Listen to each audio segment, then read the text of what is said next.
Welcome to everyone watching this video today.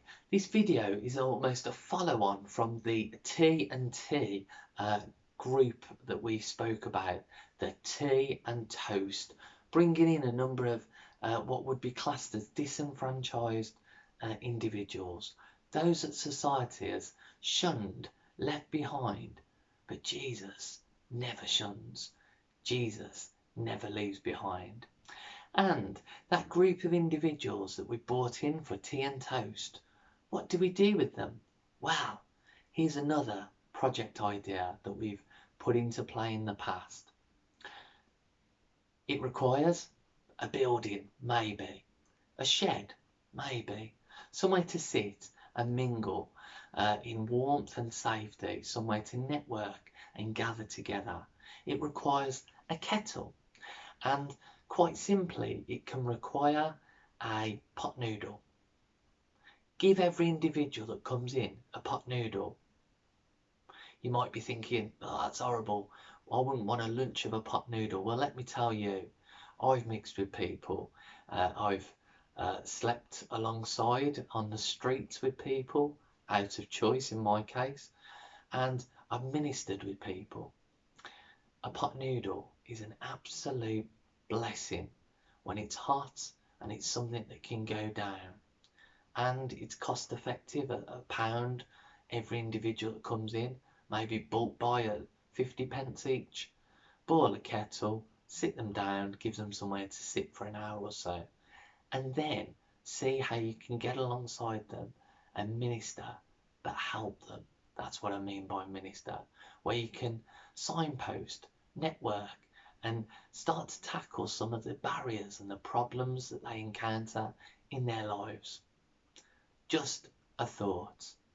But if you decide that you've got the volunteers where you can bake a cake and add that to the coffee that's on offer, the pot noodle that's on offer, replace the pot noodle with a cooked meal, a 3-course meal, and ask those individuals when they receive to give something back, maybe an hour of their time to work around the community, doing litter picks, cleaning people's gardens in social action, cleaning the grounds of the church, and generally tidying up their community.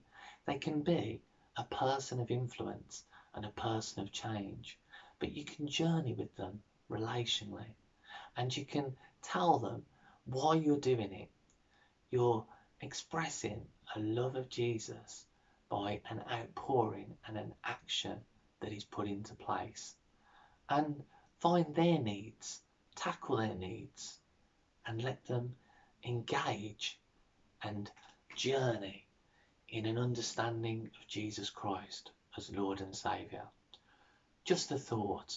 And I'll leave you with a small testimony of someone who was a known drug dealer, and he's now a friend, I would call a friend, turned their lives around and journeyed through a number of projects that we put on, one being a Luncheon Club,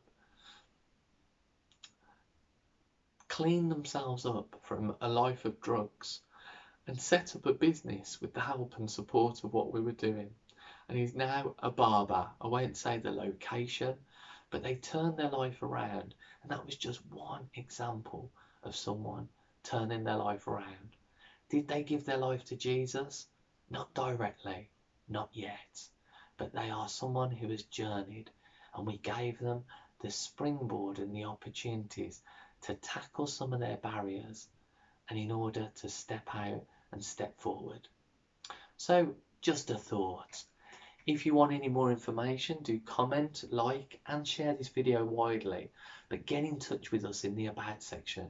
We can partner with you, and we can tell you some of the do's and don'ts and help you through the process. God bless you all. Amen.